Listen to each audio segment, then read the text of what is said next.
Bienvenidos a esta nueva charla a fondo. Hoy vamos a meternos de lleno en algo que nos toca a todos, me parece, aunque a veces ni lo notemos. Son como esas corrientes, ¿no? Emocionales, energéticas. Las fuentes que tenemos las llaman frecuencias y están ahí, bajo la superficie del día a día, moldeándonos silenciosamente. Tenemos unos análisis internos de algo llamado Proyecto Alma, que justamente buscan detectar estas vibraciones colectivas. Y el tema que nos convoca hoy es una carga muy específica, casi siempre invisible, pero pesadísima. La incertidumbre. Esa sensación de ¿y ahora qué? ¿Qué va a pasar? Que te quita el sueño, la concentración. Bueno, es ansiedad. Las fuentes hablan de el peso invisible de la incertidumbre como algo real, colectivo. Pero ojo, que es solo una de las tantas cargas emocionales que llevamos callados. Vamos a ver qué más encontramos allá abajo. Precisamente. Y es importante entender esto. Cuando hablamos de frecuencias, de estos patrones que detecta Alma, no son solo ideas bonitas, ¿eh? Son tendencias reales, observables en cómo se siente la gente, en el colectivo. Revelan desconexiones profundas, miedos muy arraigados, mecanismos de supervivencia que ya van en automático. La idea hoy es justamente esa. Ponerle luz a esos malestares silenciosos, esas cargas que uno siente pero no sabe bien cómo nombrar. Especialmente esa incertidumbre que, como decís, puede ser aplastante. Dale, perfecto. Empecemos a desarmar esto entonces. Algo que aparece mucho en los reportes de Alma es como una sensación de vacío, ¿no? De desconexión general. Por un lado está la frecuencia del ocio sin propósito. Lo que dicen las fuentes es que si falta crecimiento personal, se genera un hueco. Y ese hueco, bueno, a menudo lo llena el sistema. Y cuando dicen sistema, parece que se refieren a toda esa presión social, las expectativas, el bombardeo para que consumamos, todo eso. Y este sistema te da estímulos rápidos pero vacíos. Compras, redes, distracciones. Claro, y fíjate cómo conecta directo con otra frecuencia. El apagamiento emocional por rutina existencial. Es terrible. La vida se vuelve una lista de ¿tengo qué? Tengo que trabajar, pagar, cumplir. Y uno se resigna, ¿viste? Y bueno, es lo que hay. De ahí sale lo que llaman el arquetipo del autómata emocional. Funcionás perfecto por fuera, cumplís con todo, pero por dentro, vacío, desconectado, vivís en piloto automático. Es una desconexión tremenda de la esencia del propósito. Hay una frase muy gráfica en una fuente. El sistema no necesita encadenarte si puede entretenerte. Ese ocio vacío es la puerta de entrada. Funcional pero vacío. Resuena un montón y me lleva a otra cosa que mencionan. La felicidad deformada. O más directo, tener todo, sentir nada. Es como actuar, ¿no? Cumplís con las metas sociales, el trabajo bueno, la familia perfecta, la casa. Pero por dentro sentís que algo falta, una desconexión. Una fuente lo dice claro, no es ingratitud, es intuición. Es como que el alma te está avisando que acumular cosas o tildar casillas no llena de verdad. El vacío material, le llaman. Lo asocian al arquetipo del sonriente inconforme. Por fuera todo ok, pero por dentro... Exactamente. Y si miramos bien, todas estas sensaciones, el vacío, la rutina sin alma, esa felicidad que no se siente real, son síntomas. Síntomas de algo más profundo. La desconexión del propósito, de la verdad de uno. Y el sistema, como lo pintan las fuentes, parece que fogonea esto, no como una conspiración, sino por su propia dinámica. Te mantiene corriendo, ocupado, consumiendo, mirando para afuera, para que no mires para adentro. Se prioriza el hacer sobre el ser. Hablemos de esas cargas que no se ven, pero pesan. Vaya si pesan. Hay una frecuencia muy fuerte. Lo que me callo me está rompiendo. Las fuentes describen síntomas físicos incluso. Peso en el pecho, ganas de llorar de la nada, estar hipersensible. Lo asocian a arquetipos como el guardián del silencio, la voz dormida, la herida que no grita. Hay una frase que me quedó grabada. Prefiero un caos verdadero a una calma falsa. ¿Cuántas cosas nos callamos por mantener esa supuesta calma? Y pegadito a ese silencio está la duda que silencia tu voz. Es tremendo. Una parálisis emocional que uno disfraza de prudencia, de discreción, pero en el fondo es miedo. Miedo a que te juzguen, a la crítica, a equivocarte, a no ser suficiente. Y ese miedo te frena. No decís lo que pensás, no pones límites, no muestras tu creatividad, no decís tu verdad. Los arquetipos ahí son el orador silencioso, el líder invisible, el artista callado. Pero las fuentes proponen un cambio de chip, un mantra. Mi voz no molesta. Mi voz transforma. Es darle la vuelta por completo. Volviendo al eje, la incertidumbre, esa frecuencia del peso invisible, se conecta con otra, el futuro que pesa demasiado. Es la mente que no para, ¿viste? Siempre adelantada, imaginando 1000 escenarios, casi siempre los peores, y eso te chupa toda la energía del presente. El arquetipo del cautivo del mañana, le dicen, atrapado ahí. Y encima se suma, según dicen, el miedo a quedarse atrás, la comparación constante, en redes, en el trabajo, una ansiedad terrible de no estar a la altura. La incertidumbre no es solo no saber, es sentir que quizás no vas a poder con lo que venga. Y acá hay algo clave que sugieren los análisis.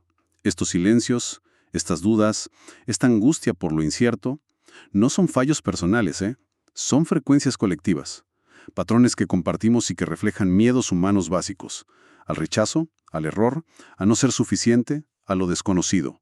Miedos que, sí, muchas veces se amplifican por el entorno, por ese sistema que presiona y compara. Pero incluso ahí, en medio de esa niebla, una fuente da una pista. La incertidumbre no es un enemigo, es el recordatorio de que tu fe también tiene poder. Y fe no tanto en sentido religioso quizás, sino como confianza. Confianza en los propios recursos, en la intuición. Entonces, si sentimos toda esta presión interna y externa, ¿qué hacemos? Las fuentes dicen que, muchas veces, nos ponemos máscaras. Una frecuencia muy clara es la necesidad de validación externa. Cuando el aplauso, el me gusta, la aprobación de afuera, es lo único que te dice si vales o no. Hablan del arquetipo del escenario hueco. Brillas por fuera, pero por dentro, oscuridad, vacío. La pregunta de fondo es, ¿ya soy suficiente para ti? Y eso te lleva a otras preguntas incómodas que aparecen en los textos. ¿Quién soy cuando nadie me ve? ¿O esto que quiero es mío de verdad? ¿O solo aprendí a quererlo porque tocaba? Y esa búsqueda de aprobación te puede llevar a lo que llaman una adaptación forzada disfrazada de evolución.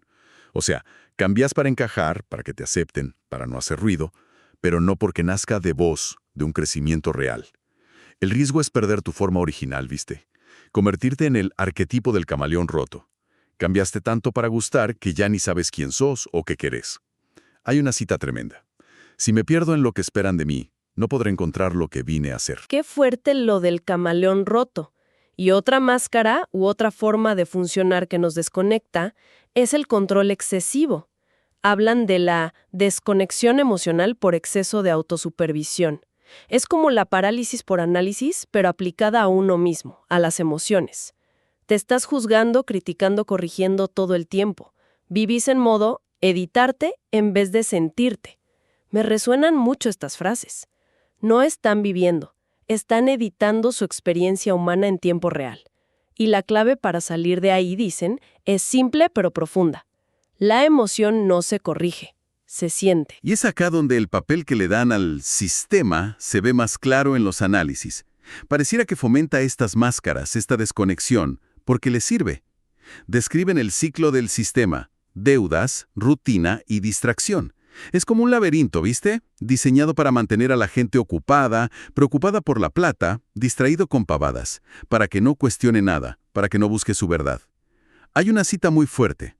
La deuda más grande no es la del banco, es la que tienes contigo por no vivir desde tu alba. Además, ese ocio sin propósito del principio lo presentan como una vulnerabilidad clave que el sistema usa. Una mente sin norte, sin algo que le dé sentido, es mucho más fácil de distraer, de entretener con vacío, y al final de manipular sutilmente. Y el miedo programado al futuro es otra pieza. Se fomenta la angustia por no encajar en el modelo de éxito que te venden, por no tener la carrera correcta, la vida correcta, el arquetipo del prisionero en traje ejecutivo. Es eso. Alguien atrapado en una jaula de oro. Lo resumen crudo. El sistema prometió seguridad. A cambio, de tu verdad. Las máscaras, la presión, termina afectando las relaciones y nuestro crecimiento, ¿no? Una frecuencia que me llamó la atención es la dependencia energética disfrazada de conexión espiritual. La describen como un apego que nace más del vacío, de la necesidad, que del amor que expande. El otro se vuelve como tu medicina, tu muleta emocional para no sentir tu propio hueco. No suma, busca tapar. La frase clave es: la conexión real libera, la dependencia disfrazada aprieta suave. Y en la otra punta, o quizás como otra cara de la misma herida, está la herida de autosuficiencia emocional y el corazón blindado. Es esa gente que aprendió a los golpes muchas veces a no necesitar a nadie, a no pedir ayuda, a no mostrarse vulnerable. Es una coraza para protegerse, pero que te aísla. Confunden ser fuerte con ser impenetrable. Hay dos citas muy buenas ahí. La fortaleza no está en no necesitar a nadie, está en permitir que alguien te acompañe. Y el amor no te debilita, te vuelve humano otra vez. Te hace repensar qué es ser fuerte de verdad. Cuando uno se aferra a la herida como identidad casi. Saca de ahí una fuerza reactiva, pero no es genuina. O incluso la manipulación como escudo del miedo. El pánico a perder el control interno, a ser vulnerable, te lleva a intentar controlar a los demás.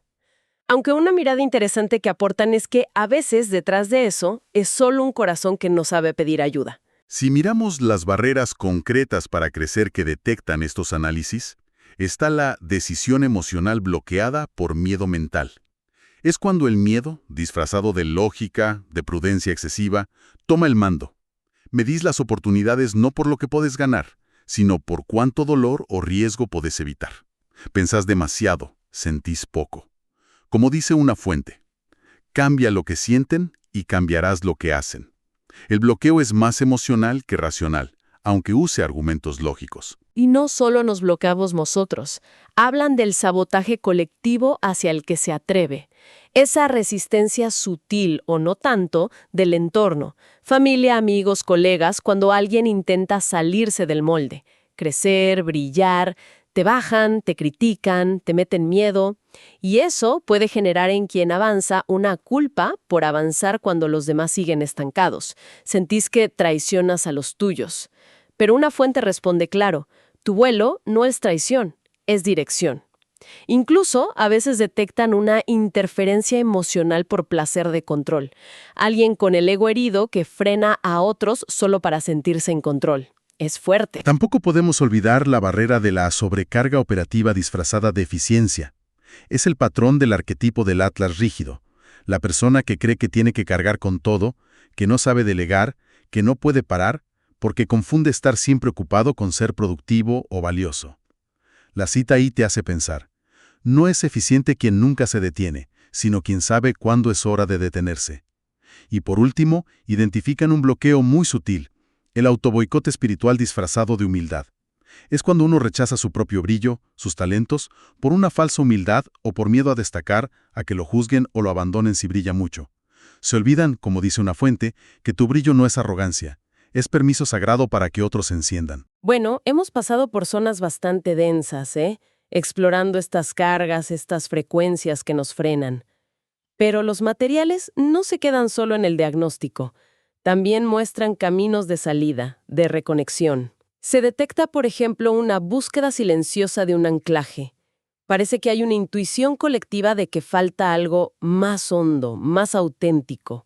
La gente busca conectar con alma, no solo con estructuras o fachadas. Se ve en la desvinculación emocional hacia estructuras empresariales.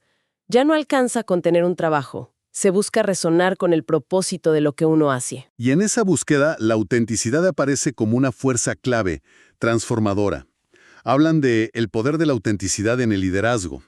Señalan que cuando un líder, o cualquiera en realidad, se anima a sacarse las máscaras, a mostrarse real, vulnerable, eso tiene un impacto gigante en el entorno. Porque como dice otra fuente, el alma sabe cuando una conexión es verdadera. Uno puede sentir esa ausencia vibracional, esa falta de coherencia, aunque las palabras suenen perfectas. La autenticidad resuena distinto. Y qué lindo cuando esa autenticidad compartida lleva a lo que llaman coincidencia vibracional entre almas conscientes. Esos momentos quizá no tan comunes, pero sí muy valiosos, donde caen las máscaras, bajan las defensas y la gente se encuentra desde un lugar genuino. Quizá recordando un propósito común o simplemente sintiendo una conexión real. Lo asocian al arquetipo del círculo vivo. Es como una bocanada de aire fresco en medio de tanta fachada, ¿no? Es justamente ahí, en la búsqueda de herramientas para navegar todo esto y para fomentar esa reconexión, donde las fuentes presentan el método Serlat.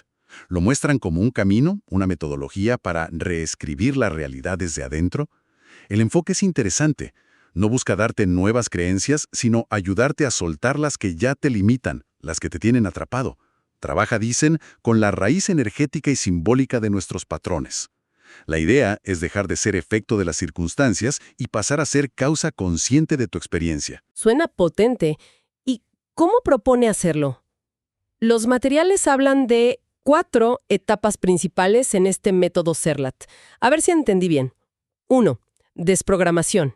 Identificar y soltar los programas inconscientes, esas lealtades invisibles, lo que adoptamos, pero no es nuestro. Sacar lo que no sos, básicamente. 2. Activación. Como recordar y prender de nuevo nuestro mapa interior, esos núcleos de poder y sabiduría que están dormidos. Reconectar con la esencia. 3. Reintegración. Unir las partes rotas de uno mismo. Integrar luz y sombra para hacer una versión más completa, más coherente. 4. Proyección.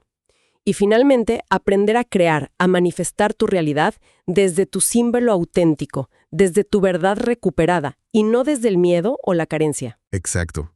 Y el método usa también lo que llama los 7 arquetipos Serlat.